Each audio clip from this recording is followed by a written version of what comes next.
Hai semuanya, jadi di sini kami akan membahas tentang Pancasila dan Undang-Undang Dasar 1945 di era Orde Lama, Orde Baru, dan Orde Reformasi. Sebelum dimulai, saya akan memperkenalkan nama dari anggota kelompok 9. Yang pertama ada Mutiara, yang kedua ada Cynthia, yang ketiga ada Esa, yang keempat ada Sanda, yang kelima ada Yuraga, yang keenam ada Seriwadi, yang ketujuh ada Maharani, yang kedelapan ada Fania, dan yang terakhir ada Satya. Pancasila dan Undang-Undang Dasar 1945 dapat dibagi menjadi 3, Orde Lama, Orde Baru, dan Era Reformasi. Pancasila dan Undang-Undang Dasar 1945 di Orde Lama. Orde berarti tatanan, susunan, atau aturan. Orde Lama berarti suatu orde di bawah kekuasaan penuh pemimpin besar revolusi atau Bung Karno dengan menerapkan demokrasi terpimpin, yaitu demokrasi yang sesuai dengan sila keempat dari Pancasila. Orde Lama berlangsung selama 1945 hingga 1966. Selanjutnya kita akan membahas mengenai ciri-ciri Orde Lama. Pada bagian A, dasar dan landasan. Dasar atau landasan Orde Lama berdasarkan Pancasila dan Undang-Undang Dasar 1945.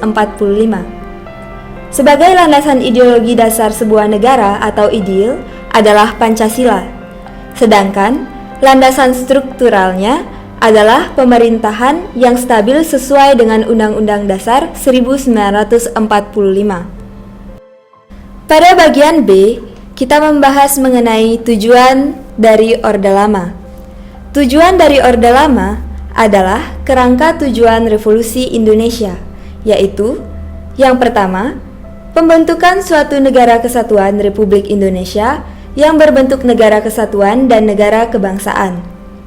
Yang kedua, pembentukan suatu masyarakat yang adil dan makmur, material dan spiritual. Yang ketiga, pembentukan suatu persahabatan yang baik antara Republik Indonesia dan semua negara-negara di dunia, terutama negara-negara Asia Afrika. Yang berikut jenis-jenis penyelewengan. Yang A. Bidang ideologi.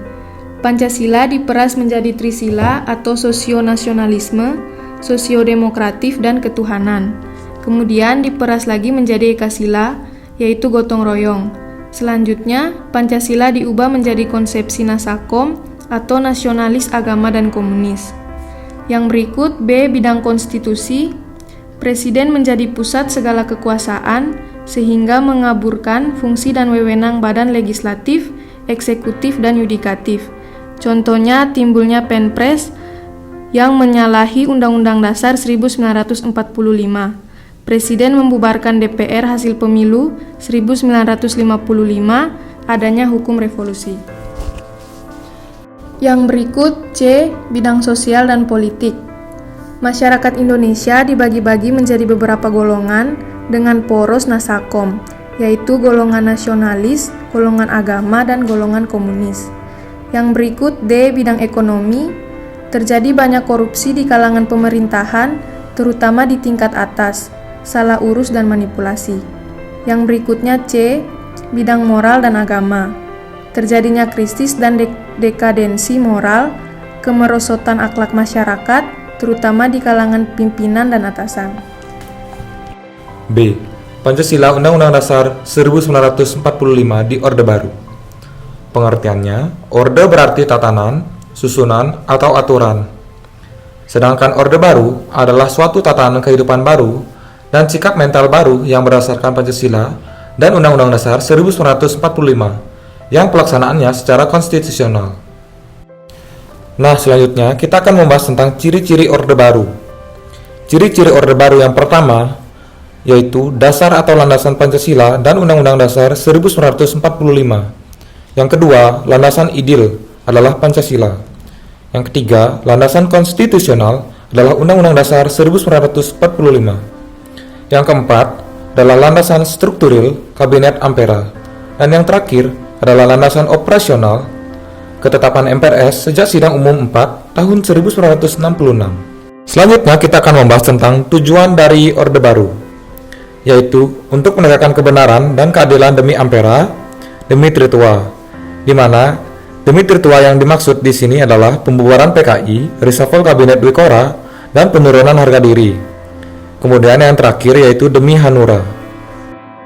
Cara pelaksanaan secara konstitusional yang artinya melalui jalur hukum. Penyimpangan-penyimpangannya dibagi menjadi 3. Yang pertama, Pancasila digunakan sebagai alat legitimasi politik oleh penguasa sehingga kedudukan Pancasila sebagai sumber nilai dikaburkan dengan praktik kebijaksanaan pelaksanaan penguasa negara. Yang kedua, asas kekeluargaan yang tercantum di dalam Pancasila disalahgunakan dan dijadikan praktik nepotisme sehingga terjadi korupsi dan kolusi.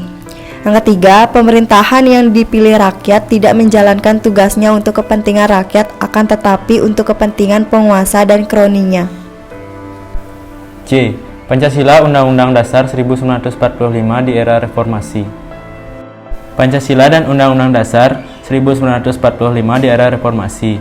Menurut Kamus Ilmiah, reformasi berarti pembaruan, perbaikan, pembentukan kembali bidang-bidang tertentu dalam kenegaraan Indonesia. Masa reformasi dimulai ketika mundurnya Haji Muhammad Soeharto pada tanggal 21 Mei 1998.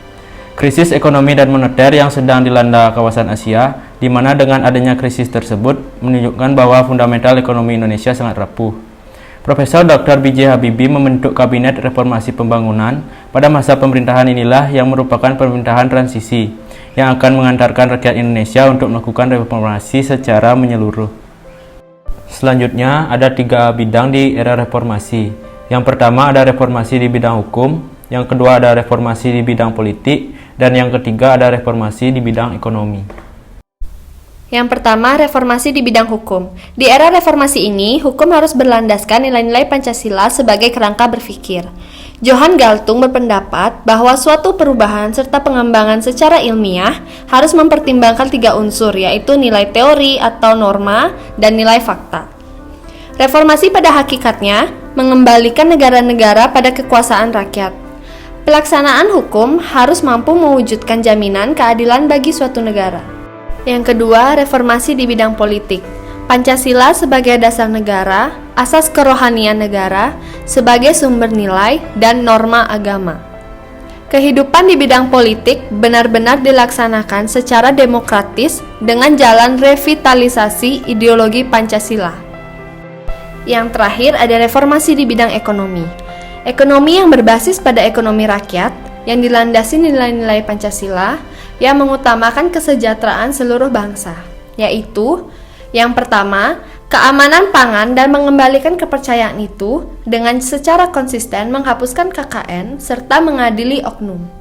Yang kedua, ada program rehabilitasi dan pemulihan ekonomi. Yang ketiga, transformasi struktur, yaitu guna memperkuat ekonomi rakyat, maka perlu diciptakan sistem untuk mendorong percepatan perubahan struktural. Sekian penjelasan materi dari kelompok kami, semoga bermanfaat.